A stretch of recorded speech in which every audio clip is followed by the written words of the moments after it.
मंत्र शो में आप सभी का स्वागत है। आपके साथ मैं हूं रचना बंसल। आज हम आपकी कुंडली में शादी से जुड़े रहस्यों को जानेंगे और हमारे साथ होंगे देश के सबसे बड़े गुरु astro scientist GD Vashishtha ji. गुरुदेव, बहुत बहुत स्वागत है आपका। माता रानी बहुत बहुत स्वागत है आपका। माता रानी सबको सुखी रखे, खुशियां बख्शे रखे।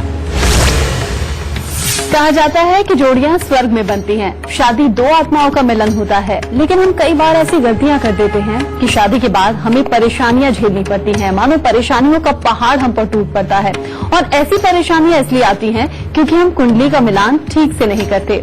आज हम आपकी कुंडली मिलान और गुण मिलान की बात करेंगे। राशियों के मुताबिक आपके दिन का हाल तो होगा ही, साथ ही साथ आज कौन से खास विषय होंगे ये भी जान लेते हैं। कुंडली के कौन से योग से बनेगा अटूट रिश्ता? शादी से पहले कुंडली मिलान और गुण मिलान कितना जरूरी? लव मैरिज से पहले क्या कहती है आपकी कुंडली? शादी के बाद नहीं होगी कलह, नहीं टूटेगी आपकी जोड़ी। तो शो की शुरुआत हम करें, लेकिन उससे पहले हमारे दर्शकों को मैं याद दिला दूं, टीवी स्क्रीन पर जो ईमेल आईडी इस पर फ्लैश हो रही है उस पर आपको मेल करना है। आपको इस शो पर कॉलर बनने का मौका मिलेगा और अगर आप गुरुदेव से संपर्क करना चाहते हैं तो स्क्रीन पर फ्लैश हो रहे नंबर्स पर आप कॉल कीजिए। साथ ही साथ आप हमें फेसबुक पर फॉलो भी कर सकते हैं। फेसबुक पर गुरु मंत्र डालिए, हमारे पेज को लाइक कीजिए और गुरुदेव से अपने सवाल आप पूछ सकते हैं। गुरुदेव, हम पहला कॉलर लें, लेकिन उससे पहले हमारे दर्शकों को आप मेष, वृषभ और मिथुन राशि वालों के लिए आज का दिन का हाल बताइए। सबसे पहले बात करते हैं मेष राशि वालों। मेष राशि वालों का दिन आज काफी उत्तम है। आज घर परिवार मित्रों का साथ काफी अच्छा रहेगा। काम काज में भी अच्छा स्तर बना रहेगा। किसी तरह की कोई दिक्कत नहीं है। हर तरह से स्वास्थ्य की तरफ से भी उत्तम हालात रहेंगे, परंतु धन का खर्चा अधिक हो सकता है। वृषभ राशि वालों के लिए भी लगभग काफी दिन उत्तम है, जिसमें कामकाज में सफलता भी है। मन में नया जोश और चुस्ती फुर्ती भी दिखाई देगी। आप लोगों का हर तरह से स्नेह प्राप्त होगा, लेकिन स्वास्थ्य को लेकर के थोड़ी बहुत ही चिंता हो सकती है। मिथुन राशि वालों का भी दिन ठीक ठाक है, जिसमें किसी भी तरह की कोई बड़ी चिंता नहीं है। कामकाज में अच्छा स्तर भी बना रहेगा। स्वभाव के अंदर काफी गंभीरता भी बनी रहेगी और पढ़ने लिखने वाले बच्चों के लिए तो आज खास तौर पे अच्छा दिन है। हर तरह की मनवांछित सफलता प्राप्त होगी। गुरुदेव, बहुत ही खास आज का हमारा विषय है। ये बताइए कि शादी से पहले कुंडली मिलाना कितना जरूरी होता है और क्या ज्योतिष से जुड़ा भी होता है कुंडली मिलान? बेटा, तुमने देखा होगा दुनिया के अंदर कोई भी इंसान कोई भी काम करे, पहले उसके लिए कितनी ज्यादा वो जांच पड़ताल करता है, उस चीज के बारे में पूरा ज्ञान हासिल करता है। फिर जो उसने काम करना है, अगर उसने मशीनों से संबंधित करना है तो वो मशीनों की परख करता है। अगर किसी माल को खरीद के उसको बनाना है तो वो माल की परख करता है। ये तो एक यूनिवर्सल सा ट्रूथ है कि आपको जो भी काम करना है उसके बारे में पूरी जांच पड़ताल करनी ही होती है। इसी तरह से शादी जिंदगी का एक ही बार करने वाला बिजनेस और सबसे अहम बिजनेस होता है। इसे कह लीजिए आपकी आत्माओं का मिलन भी है, जोड़ियां ऊपर से भी बन के आती है। ये सारी बातें सच है, लेकिन बात तो असली ये है ना कि एक बार आप जिसके साथ जुड़ते हैं उसी के साथ पूरा जीवन व्यतीत हो जाए और बहुत अच्छी तरह से हो जाए।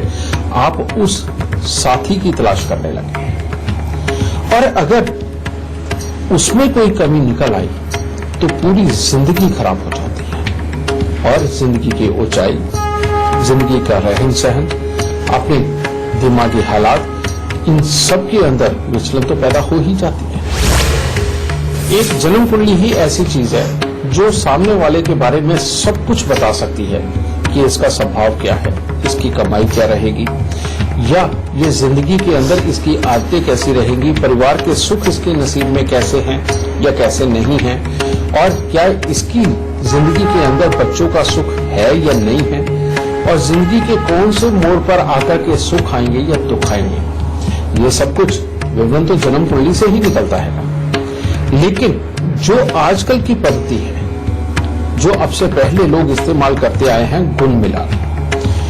गुण मिलान की पद्धति आप ये कह सकते हैं कि 100-200 साल पहले बहुत अच्छे ढंग से होती थी, लेकिन आज के समय में भी गुण मिलान करने वाले बहुत बड़े बड़े एस्ट्रोलॉजर बैठे हैं, ऐसी बात बिल्कुल नहीं है, लेकिन ज्यादातर नहीं है। वो इतने कम हैं कि उन तक आप पहुंच जाए ऐसा संभव नहीं हो पाता। यही कारण है कि जिनके 30, 32, 34, 36 गुण मिले हुए वो आज कोर्ट कचहरी में खड़े हैं डिवोर्स लेने के लिए, और जिनके आज की डेट में गुण मिलान नाम की चीज नहीं है, उनके 5 गुण तक नहीं मिलते या जिनके 10 गुण तक नहीं मिलते, वो अपना जीवन बहुत ही अच्छे ढंग से चला रहे हैं और एक दूसरे की मदद करते हुए, काम करते हुए घर के परिवार की खुशहाली के साथ आगे बढ़ रहे हैं। तो इसीलिए गलती लगभग आप लोगों से हो रही है।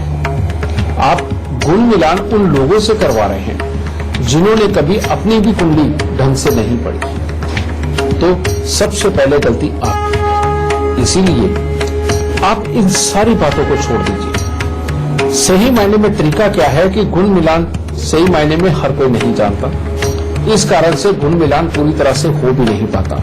आपको देखना क्या है, आप मेन खास चीजें देखिए। सबसे पहले अपने घर से सवाल लेकर के चलिए कि अगर आप लड़की देखने जा रहे हैं तो सबसे पहले ये देखिए कि क्या इसका स्वभाव अच्छा है। दूसरा, उसे पूछिए क्या इसका स्वास्थ्य उत्तम रहेगा। तीसरा, क्या इसके नसीब के अंदर पति का सुख और इसका अपना जीवन क्या अच्छा है, और बच्चों के सुख से संबंधित क्या इसकी कुंडली में योग अच्छा बैठा है। वरना ज्यादातर तो आजकल के हालात ऐसे ही बने हुए हैं। दूसरा, ये संभव हो सकता है कि आप ही के बच्चे की कुंडली के अंदर ऐसा कोई खराब योग हो जिसके कारण मैरिड लाइफ खराब हो सकती है।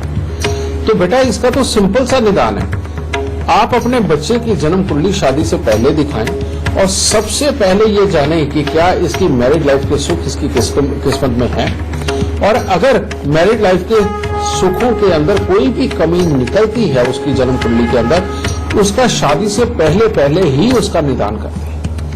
और मैंने अपने जीवन में हजारों बार ये एक्सपीरियंस किया है कि अगर किसी बच्चे की जन्म कुंडली के अंदर शादीशुदा जिंदगी के सुखों के लिए कमी लिखी है और उसका शादी से पहले अगर उपाय हो जाता है और सही उपाय हो जाता है तो उसकी मैरिड लाइफ बहुत अच्छी चलती है बिना किसी भी गंदा के।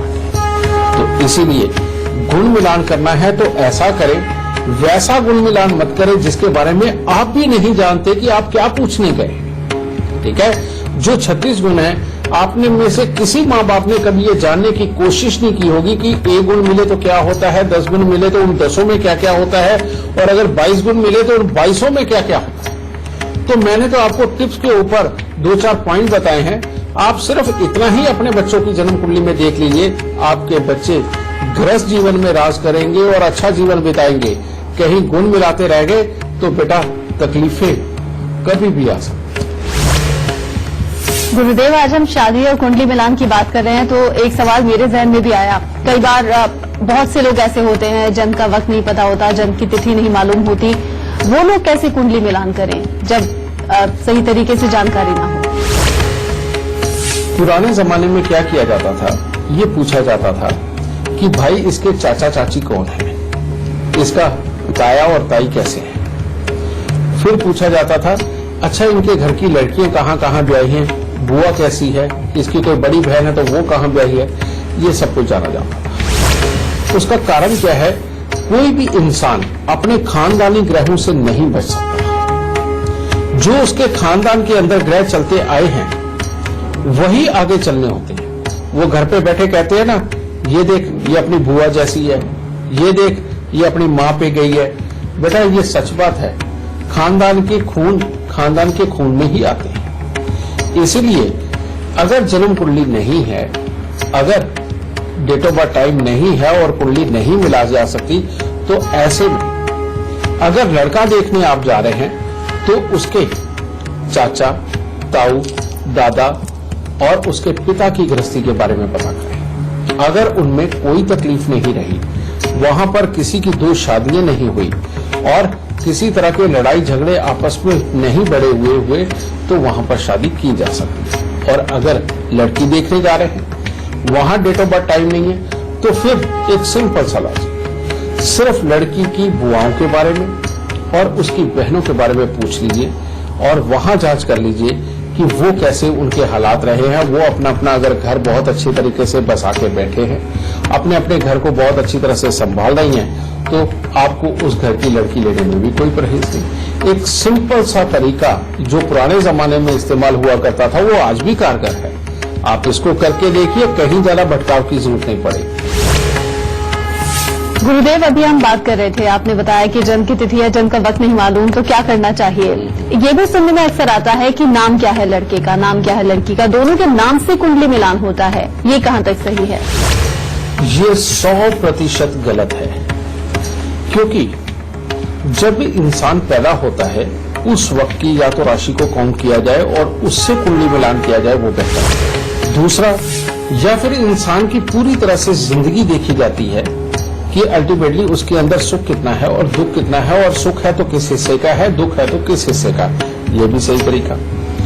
और तीसरा, जो मैंने अभी रिश्तेदारी के हालात बताए कि चाचा ताऊ को देखा जाता, दादा को देखा जाता है, या फिर बहन और बुआ को देखा जाता है, ये भी ठीक है। लेकिन ये जो नाम के साथ गुण मिलान की बात है, अगर आप इनमें से कोई चीज नहीं देख रहे, सिर्फ एक नाम राशि का रख रहे हो, तो वो ठीक नहीं है। ज्यादातर आजकल ऐसा होता आया है कि अगर बच्चे की कुंडली नहीं मिल रही है तो क्या कहा जाता है कि जी इसका नाम बदल दो, और नाम बदल के अगर ये नाम रख देते तो फिर कुंडली मिल जाएगी। बताइए, ये कोई साइंस हुई क्या? ऐसा क्या हो सकता है? ऐसा कभी भी ना हुआ, ना कभी था। इसीलिए जो लोग जबरदस्ती कुंडली मिलाने के लिए नाम बदल देते हैं या नाम के हिसाब से कुंडली मिलाते हैं, वो कहीं भी चोट खाएंगे। यानी कि आपको पता है कि अगर कुछ भी बन रहा है उसमें जो मर्जी उठा करके डाल दो, ये देखे बिना कि इसका स्वाद क्या होगा, वो तो बाद में पता चलेगा ना। आपने अगर कुछ भी डाल के कुछ भी बना दिया तो वो नेचुरली बात है कि या तो स्वाद अच्छा बन जाएगा या बहुत ही बुरे स्वाद का बनेगा। इसी तरह का काम बिल्कुल नहीं करना चाहिए। इसका जो सही तरीका है उनको आप अपना करके चले। आपके बच्चों की जिंदगी का सवाल है।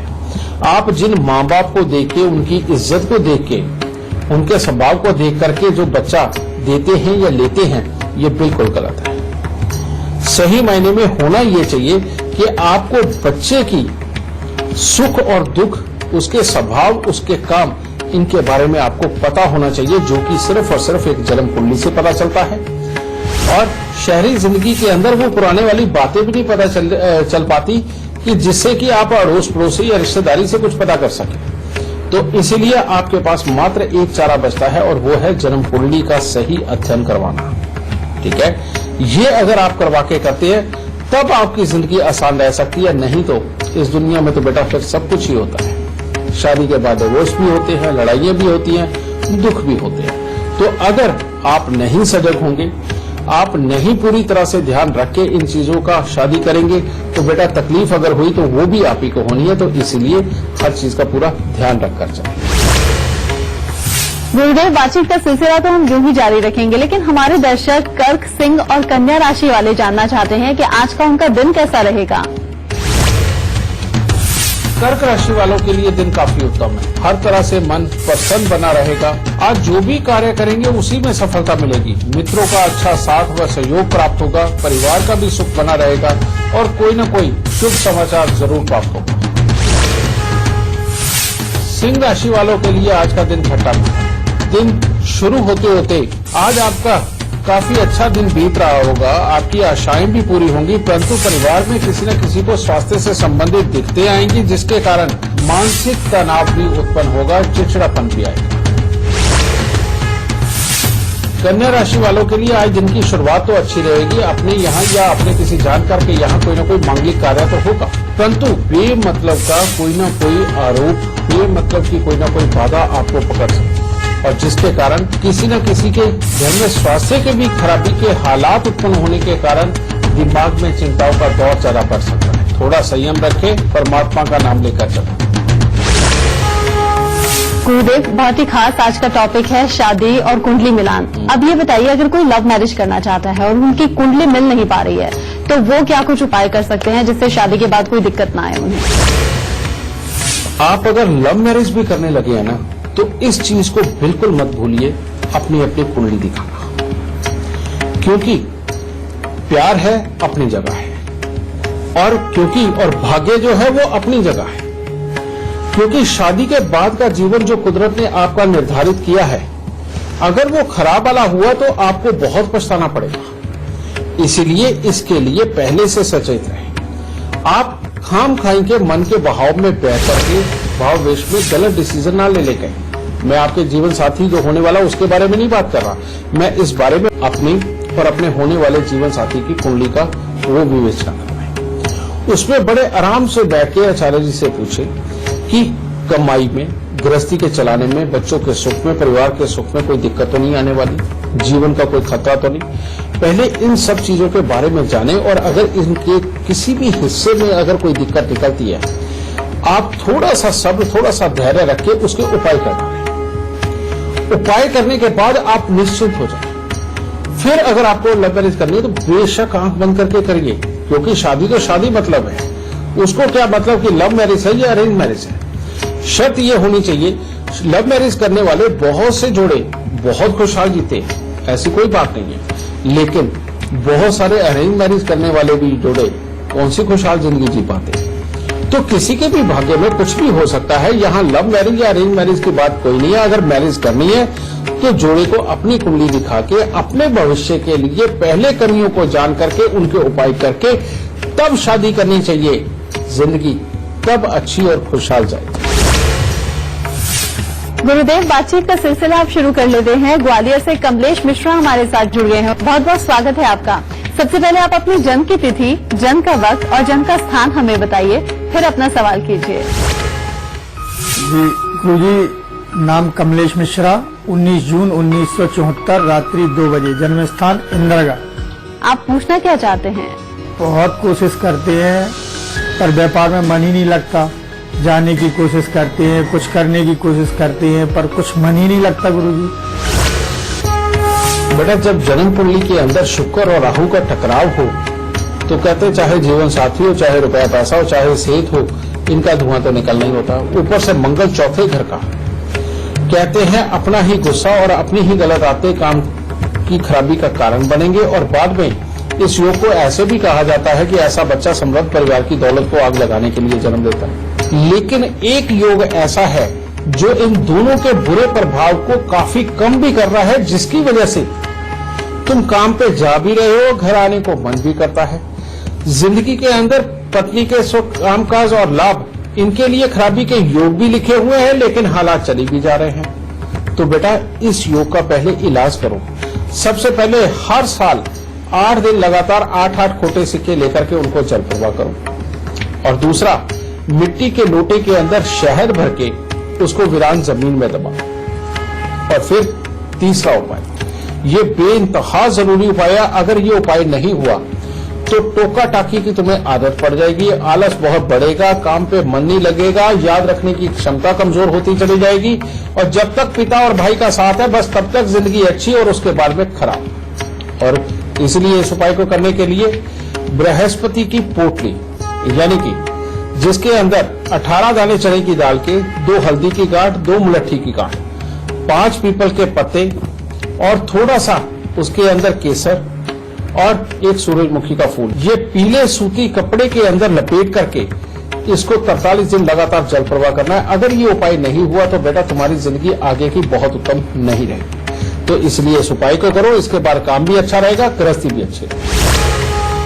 अगर आप हमारे शो पर लाइव सवाल करना चाहते हैं तो gurumantra@itvnetwork.com पर आप मेल करते हुए इसका जिक्र जरूर कीजिएगा। हमारी टीम आपसे खुद संपर्क करेगी। और अगर आप गुरुदेव से सीधा संपर्क करना चाहते हैं तो टीवी पर नीचे लिखे नंबर्स पर आपको कॉल करना है। और इस वक्त एक और कॉलर हमारे साथ जुड़ गए हैं उत्तर प्रदेश के पीलीभीत से वासुदेव जी। वासुदेव जी, बहुत बहुत स्वागत है आपका। सबसे पहले आप अपनी जन्म की तिथि, जन्म का वक्त और जन्म का स्थान हमें बताइए। मैं अपने बेटे के बारे में पूछना चाहता था। उसका डेट ऑफ बर्थ है 10 अगस्त 1988, समय है रात के 11:10 से, जन्म का स्थान टिकरी पीलीभीत। आप पूछना क्या चाहते हैं? उसके कैरियर के बारे में, उसको नौकरी मिलेगी या क्या, और उसकी शादी के बारे में। सबसे पहले तो इसकी कुंडली के अंदर लाभ स्थान के अंदर बैठे हुए राहु, जिसके बारे में मैं पिछले दिनों में भी कई बार चर्चा कर चुका हूं कि जिस तरह की लिखाई पढ़ाई होगी, जो कुछ भी पढ़ाई हो उसके अकॉर्डिंग ये लाभ नहीं आने देता। और जिस चीज की पढ़ाई करी हो स्पेशली तौर पे उस फील्ड में नहीं जाने देता। पहली बात तो ये। दूसरा योग और लगन के अंदर बैठे हुए बृहस्पति, जो कि आपको जन्म कुंडली के दूसरे घर में नजर आ रहे हैं। बेटा ये बृहस्पति भी कभी भी कहते कामकाज की स्थिरता नहीं देता। सबसे पहले उपाय, सबसे पहले इसको चाहिए कि 8 किलो उड़द साबुत को सरसों का तेल लगा करके उसको जल प्रवाह करें। लगभग हर साल ही कर दिया करें, ये ज्यादा उत्तम रहेगा। और दूसरा, हर साल ही 4 नारियल पूजा वाले लेकर के उनके ऊपर सरसों के तेल का तिलक लगा के, काले तेल लगा करके बेटा उसको मंदिर के अंदर जाकर के देके आना, ये बहुत जरूरी उपाय है। ये हर साल ही करना पड़ेगा। और इसके गले में सोने की चेन धारण करके हर रोज ये केसर का तिलक अपनी नाभि, जुबान और माथे पर लगाए। 43 दिन लगातार 2 मुट्ठी सौंफ घास वाली जमीन के अंदर दबाए। जब ये उपाय हो जाएगा तब इसके कामकाज के योग पूरी तरह से जागेंगे। और हमें यहाँ रुकना होगा छोटे से ब्रेक के लिए। ब्रेक से लौटेंगे तो बात करेंगे कुंडली मिलान से जुड़े सबसे खास गुरु मंत्र की। आगे बढ़ते हुए पहला सवाल हम गुरुदेव से लें, लेकिन उससे पहले तुला, वृश्चिक और धनु राशि वाले ये जानना चाहते हैं गुरुदेव कि आज का दिन उनका कैसा रहेगा। तुला राशि वालों का आज दिन काफी उत्तम है। आज आपका दूसरों पर पड़ने वाला प्रभाव वो भी बहुत अच्छा रहेगा। परिवार के लोगों के साथ में भी अच्छा समय व्यतीत होगा। कामकाज और सहकर्मियों के साथ में भी तालमेल बहुत अच्छा बना रहेगा। वृश्चिक राशि, परंतु शरीर में आलस्य की प्रधानता बनी रहेगी। पढ़ाई लिखाई में बच्चों का मन नहीं लगेगा, यानी कि आराम करने के लिए दिन ठीक ठाक है। धनु राशि वालों के लिए आज बड़े बुजुर्गों के आशीर्वाद के लिए तो अच्छा दिन है, यानी कि उनके साथ ठीक ठाक हालात रहेंगे। परंतु बेवजह की वाद विवाद परेशानी उत्पन्न हो सकती है। आपको या आपके परिवार में किसी को स्वास्थ्य से संबंधित दिक्कत हो सकती है और क्रोध को नियंत्रण में रखें। ये ज्यादा बढ़ गया तो घर का माहौल ज्यादा खराब हो सकता है। गुरुदेव, आज हम शादी की बात कर रहे हैं और कुंडली मिलान की बात कर रहे हैं, लेकिन कई लोग तो ऐसे भी होते हैं जिनकी शादी नहीं हो पाती। शादी में बहुत सी रुकावटें आती रहती हैं, शादी की बात चलती है और टूट जाती है। तो ये कौन से दोष होते हैं जो शादी नहीं होने देते और इनसे बचा कैसे जाए? जन्म कुंडली के अंदर जब भी 7वें घर के अंदर कोई बहुत ही खराब ग्रह बैठे हुए होते हैं तो शादियां कई हो जाती हैं और कोई भी शादी नहीं चल पाती। एक तो ये योग, और दूसरा जब जन्म कुंडली के तीसरे, छठे, 8वें और 12वें घर के अंदर ज्यादा ग्रह बैठे हुए हो तो तब इंसान की शादी नहीं हो पाती। ये एक सिंपल लॉजिक आज आप सबको पता है।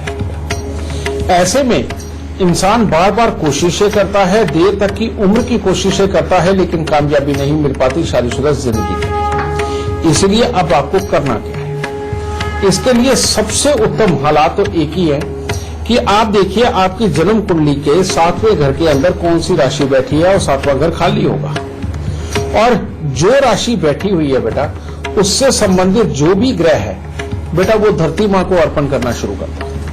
धरती माँ को अर्पण करना कहने का मतलब कोई भी जहां सिर्फ मिट्टी ही मिट्टी हो लेकिन लोगों का कोई आना जाना ना हो, वहां जाकर के बेटा इस सामान को, उस ग्रह से संबंधित वस्तुओं को उस धरती के ऊपर रख करके एक तरह की पूजा करना। कहने का मतलब सिर्फ प्रणाम करके आ जाना और इस तरह से 43 दिन लगातार करो। देखिए कैसे चुटकियों के अंदर शादी तय हो। एक ये योग होता है। दूसरा, और कई लोगों के आए दिन रिश्ते आते हैं लेकिन कभी बात नहीं बन पाती। रिश्ते आते हैं, बात नहीं बन पाती, कई बार सिरे तक पहुंच के वो भी खत्म हो जाती है। ये होता है चंद्र और मंगल की कमजोरी। ये चंद्र और मंगल की कमजोरी, ये बेटा ये भी शादी नहीं है। ऐसे में जन्म कुंडली के अंदर मंगल जिस भी अवस्था के अंदर बैठा हुआ हो, उसका उपाय करना, उसका उपचार करना बेहद जरूरी होता है। और अगर आपके पास में कोई भी विद्वान ऐसा नहीं कि आप उसका उपाय कर सके, तो उसका एक सिंपल सा लॉजिक कि अगर आप लड़की हैं तो आप नहीं कर सकती, अगर लड़के हैं तो आप स्वयं कर सकते हैं, और अगर लड़की है तो आपके भाई या पिता कोई भी कर सकता हो। तो ऐसी अवस्था में घर वालों को कहें वो हर मंगलवार हनुमान जी को सिंदूर का चोला अर्पित करना शुरू करें, जिसमें कि हनुमान जी वाला सिंदूर और चमेली का तेल होता है। तो इन उपायों को करें, शादीशुदा जिंदगी जरूर होगी, परमात्मा का जरूर आशीर्वाद प्राप्त होगा। गुरुदेव, आप हमारे बहुत से कॉलर्स को ये बताते हैं कि कुंडली में वैवाहिक सुख नहीं है, शादी के बाद दिक्कतें लिखी हुई हैं। क्या ऐसे दोष होते हैं कि शादी के बाद दुखी रहेंगे, और क्या ऐसे भी कुछ दोष होते हैं जिनके बाद शादी नहीं ही करनी चाहिए? पहले वाली बात बेटा वो तो तूने बोल ही दी और मैं रोज बोलता भी हूँ, क्योंकि जन्म कुंडली तो हजारों लाखों तरह की है, तो उनके बारे में क्या बात करें। ये बात सच है कि अगर जन्म कुंडली में हालात ही ऐसे बन जाए कि जीवन साथी के घर का जो ग्रह है, यानी कि मान लीजिए कि मंगल 7वें घर के अंदर बैठा हो और उसकी राशि तीसरे और 8वें घर के साथ कंसर्न हो जाए, तो ऐसी अवस्था के अंदर कोशिश यही करनी चाहिए कि शादी ना की जाए, क्योंकि जब भी शादी होती है तो जिंदगी नर्क से कम नहीं होती। तो इसीलिए अगर ज्यादातर ग्रह तीसरे और 8वें घर के साथ में कंसर्न हो जाए और वो खराब ग्रह शादीशुदा जिंदगी के घर में बैठ जाए, तो शादी होने के योग तो होते हैं बहुत कोशिशों के बाद, लेकिन वो शादी की या ना की एक ही बराबर होती है। हमारे पास ऐसी कुंडलियां आती हैं बेटा, जिनको हमें स्वयं बोलना पड़ता है कि अगर तुम शादी ना करो तो ये तुम्हारे लिए ज्यादा उत्तम होगा। अगर छोटी मोटी तकलीफें हैं तो हम उसके उपाय देते हैं, अगर थोड़ी बड़ी भी तकलीफें हैं और समय के बाद ठीक होने वाली है तो तब भी हम उपाय करके उसको ठीक करके वहां तक पहुंचाते हैं। लेकिन जिसको सारी जिंदगी ही नहीं ठीक होना होता, तो वहां फिर हमें डिसीजन देना पड़ता है कि ये उपाय कर और यही तेरे लिए उत्तम रहेगा, और अगर शादी ना करे तो ज्यादा उत्तम रहेगा। आज तक मैंने अपने जीवन में ज्यादा नहीं तो 100-150 लोगों को ये डिसीजन दिया होगा, लेकिन जब भी डिसीजन देते हैं मन पे हमारे भी जोर पड़ता है, लेकिन बेटा उसको जो उम्मीद करके आया उसको सही सलाह देना ये भी तो हमारा फर्ज है। तो कई बार ऐसी सलाह देनी पड़ती है। गुरुदेव, अब आगे बढ़ते हुए बहुत अहम बात ये भी, जिनकी शादी हो चुकी है लेकिन घर में ना तो कमाई का कोई जरिया दिखता है, आए दिन क्लेश होता रहता है, लड़ाइयां होती रहती हैं, वो इस चीज को कैसे दूर कर सकते हैं? वैसे अगर शादी हो चुकी है और कमाई भी और कलेश भी दोनों ही हालात अगर हों, तो वहीं पर हमारे संस्कार अब काम आने वाले हैं। ऐसी अवस्था के अंदर कहते हैं जब कमाई की भी दिक्कत हो और घर में कलेश भी बहुत हो, तो बृहस्पति देव को खुश करना बहुत जरूरी होता है। और बृहस्पति देव को खुश करने के लिए तो बहुत ही एक आरामदायक एक उपाय बना हुआ है। हर घर के पास में मंदिर है और मंदिर के अंदर पीपल है, और पीपल जो हो वो थोड़ा बड़ा हो तो वो ज्यादा अच्छा होता है, ठीक है। और ऐसे में बृहस्पतिवार का व्रत चाहे आदमी रखे चाहे औरत रखे, ये बहुत जरूरी है। उसके बाद में बृहस्पतिवार को पीपल को कच्चा पीला सूत लपेट करके जल चढ़ाना और बृहस्पतिवार की कथा करना, ये बेइंतहा जरूरी है। और बृहस्पतिवार को ही पतीसे का प्रसाद बांटना या बेसन की बर्फी का प्रसाद बांटना बहुत ज्यादा उत्तम रहेगा, क्योंकि जब भी जन्म कुंडली के अंदर बृहस्पति बहुत ही खराब अवस्था के अंदर हो जाते हैं, उस वक्त में यही उपाय काम आते हैं और जो जीवन के अंदर सुख देते हैं। फिर इसके बाद अगर आप थोड़ी सी कोशिश करके कोई भी सोने का बेशक छोटा मोटा कोई छल्ला ही बना करके पीले कपड़े, चने की दाल, हल्दी की गांठ, ये सब इकट्ठी करके अगर अपने कुल पुरोहित को दे करके उसके पांव हाथ लगा करके घर के अंदर सुख शांति और सुख समृद्धि का आशीर्वाद लेकर के आ जाए, तो बेटा वैसे ही दुख सारे कट जाएंगे। और अगर आपको ये भी नहीं पता कि आपके कुल पुरोहित कौन है, तो बेटा फिर सबसे उत्तम है कि अपने घर के आसपास के जो भी मंदिर है वहां देखिए कि कोई बहुत ही बुजुर्ग सफेद बालों वाले वो पंडित हो जिनको वाकई में देखते हुए आपको 10-20 साल हो चुके हैं और वो हमेशा परमात्मा की शरण में रहे हैं, पूजा पाठ वहां करते रहे हैं। तो बेटा यही सारा सामान यानी कि थोड़ा सा सोना, पीले कपड़े, चने की दाल, हल्दी की गांठ, ये सब कुछ ले जाकर के उनको अर्पित करें और उनके पांव हाथ लगा करके मियां बीबी ये आशीर्वाद मांगे कि प्रभु हमारे घर में समृद्धि की कमी है, हमें समृद्धि का आशीर्वाद दे, हमारे घर में कलेश बहुत रहता है, हमारे क्लेश को दूर करें। जब आप मांग करके ये आशीर्वाद लेते हो वो भी बृहस्पति से, तो तब आपको वो जो दुआ मिली हुई है बेटा वो काम आती है और वाकई में बृहस्पति देव अपना दोष छोड़ते हैं। लेकिन उसके बाद अपने जीवन का ये नियम जरूर बना के रखें कि हर बृहस्पतिवार को पीपल को कच्चा पीला सूत कम से कम 7 बार लपेट करके उसके ऊपर जल जरूर चढ़ाना है। तो जो भी परिवार ये करता जाएगा उसके घर से कलेश खत्म होगा और समृद्धि कभी खराब नहीं होगी।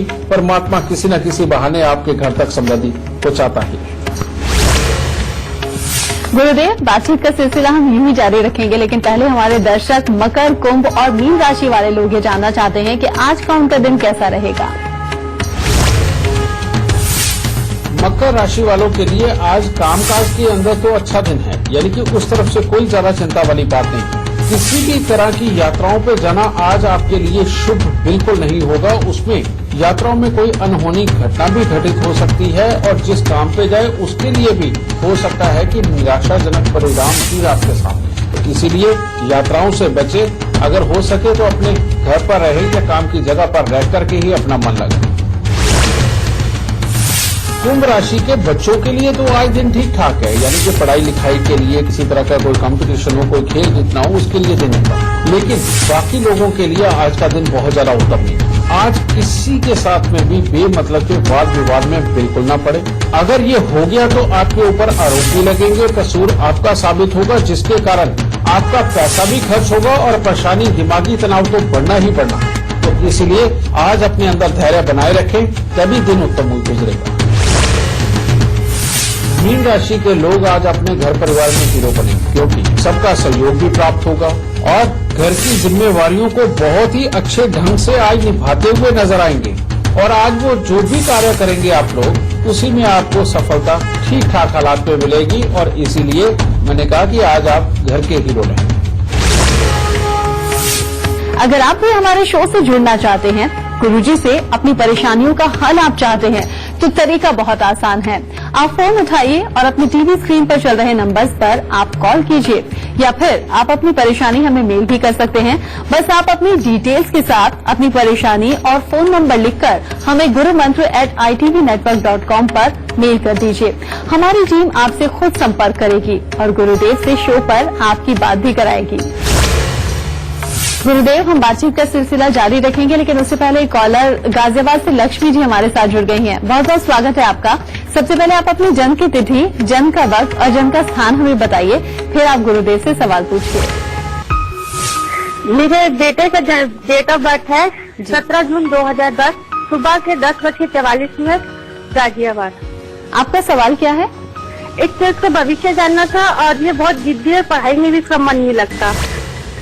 इसकी जन्म कुंडली के अंदर मंगल और शनि का मेल लग्न के अंदर बैठा हुआ इंसान को जिद्दी बनाता है, तलखी वाला बनाता है और बढ़ती उम्र के साथ में ये जिद इस कदर भी बढ़ती है कि इंसान का अपने ही घर वाले उससे बहुत ज्यादा दुखी रहते हैं। 5वें स्थान का राहु ना पढ़ाई करता है ना करने देता है, और अगर कर भी जाए तो उसके अकॉर्डिंग लाभ नहीं मिलता। तो इसीलिए इसका इलाज तुम्हें अभी से करके चलना चाहिए, ठीक है। और वो उपाय क्या है? सबसे पहले इसके गले के अंदर तुम्हें पीले रंग का धागा जरूर डाल के रखना है। अगर वो नहीं डाला तो इसके लिए मामले वैसे ही खराब रहेंगे। दूसरा, मिट्टी के लोटे के अंदर देसी खांड भर के उसको वीरान जमीन के अंदर दबाना है और ये हर साल दबाना है। और तीसरा, हर शनिवार को एक नारियल पूजा वाला 10 साबुत बादाम और 10 छुआरे ये लेकर के शिव भोलेनाथ के यानी कि शिवलिंग के ऊपर इसको रखवाते रहो और भोलेनाथ को अर्पित करवाते रहो। अगर ये उपाय किए तो बेटा इसकी सेहत भी उत्तम होगी, पढ़ाई लिखाई भी अच्छी चलने लगेगी और हर तरह का सुख मिलेगा। लेकिन अब तुम्हारी सेहत के लिए भी, क्योंकि चंद्रमा बैठा बेशक अपनी राशि में, लेकिन ये 12वें घर में बैठा होने के कारण माँ को बहुत तकलीफें देता है और परिवार के अंदर की समृद्धि को भी बिखेरने का काम करता है। उसको ठीक करने के लिए तुम या इसके पिता को करना चाहिए 43 दिन 1200 ग्राम चावल को दूध का छींटा मार के उसको जल प्रवाह करना चाहिए। और जो तुम्हारे घर की दहलीज है उसके ऊपर चांदी का पत्रा लगाना चाहिए। बेटा अगर ये सारे उपाय हो गए तो घर में हर तरह की खुशहाली रहेगी, बच्चे की लिखाई पढ़ाई अच्छी होगी, स्वास्थ्य भी बहुत उत्तम होगा। दाता सुख। गुरुदेव, बहुत ही अच्छी जानकारी आपने हमारे दर्शकों को दी है और अब शो खत्म होने की तरफ आगे भी बढ़ा है, लेकिन उससे पहले हमेशा की तरह आपसे गुरु मंत्र हम लेंगे। हमारे दर्शकों को कुंडली मिलान से जुड़ा हुआ सबसे खास गुरु मंत्र दीजिए। बेटा कुंडली मिलान से संबंधित तो मैं आप सबको बता ही चुका हूं कि ये जो आप गुण मिलान करवाते हैं और बिल्कुल आम लोगों से करवा लेते हैं, ये बिल्कुल ठीक नहीं है। और गुण मिलान की जगह अगर आप मेरी बात को माने कि सिर्फ और सिर्फ बच्चों की कुंडली दिखा करके इतना जाने कि इनका शादीशुदा जीवन मियां बीवी के लिए कैसा रहेगा, औलाद के सुख कैसे रहेंगे, कमाई के सुख कैसे रहेंगे और परिवार के सुख कैसे रहेंगे, ये आपके लिए ज्यादा उत्तम होगा। और सबसे बड़ी बात कि दोनों में से किसी एक की भी कुंडली के अंदर डिवोर्स के योग तो नहीं है, क्योंकि अगर किसी एक की भी कुंडली के अंदर डिवोर्स के योग यानी कि अलग होने के योग हुए तो बेटा आज का जमाना ऐसा है कि कोई भी आजकल एक दूसरे की बात को देर तक नहीं सहता और बहुत जल्दी डिवोर्स तक पहुंच जाते हैं। तो इसीलिए अलग होने वाले हालात को पहले जांचें, ये किए। रही बात आज के कुरुब मंत्र, हालात कैसे भी हों, अगर बहुत ही खराबी के हालात तक शादीशुदा जिंदगी पहुंच गई है और अलग होने के कगार पे हो, या शादी तय करने की पूरी कोशिश कर रहे हैं लेकिन बार बार रिश्ते आते हैं और चले जाते हैं, तो बेटा इन दोनों के लिए आज का ये उपाय, और वो क्या है, 4 छुहारे लेकर के उनको 4 गिलास पानी के अंदर उनको उबाले और थोड़ी देर और ज्यादा उबलते रहने दें, यानी कि कम से कम आधे पौने घंटे तक उबलता रहना। उसके बाद उसको गैस से उतार करके ठंडा करें, ठंडा करके उनको छुहारों सहित उस पानी को लेकर के जाके जल प्रवाह करें, और इस प्रकार से आपको 43 दिन करना है। तो जिनकी शादी हो नहीं रही उनकी शादी होने के हालात बन जाएंगे, और जिनकी गृहस्थियों के अंदर बेहद कलेश है और अलग होने के हालात बन चुके हैं, बेटा वो भी आपको टलता हुआ नजर आएगा, और परमात्मा की दया से पारिवारिक सुख बहुत अच्छा प्राप्त होगा। दाता सुख। तो आज का शो देखने के बाद कुंडली मिलान और गुण मिलान से जुड़ी हर समस्या का समाधान आपको जरूर मिल गया होगा। बस आप गुरुदेव के बताए हुए लक्षणों को याद रखिए और उपाय आप करते रहिए। आपके सितारे आपका साथ जरूर देंगे। गुरुदेव, आपने इतनी अच्छी जानकारी हमारे दर्शकों को दी, उसके लिए बहुत बहुत धन्यवाद आपका। माता रानी सबको सुखी रखे, खुशियां बख्शेदा।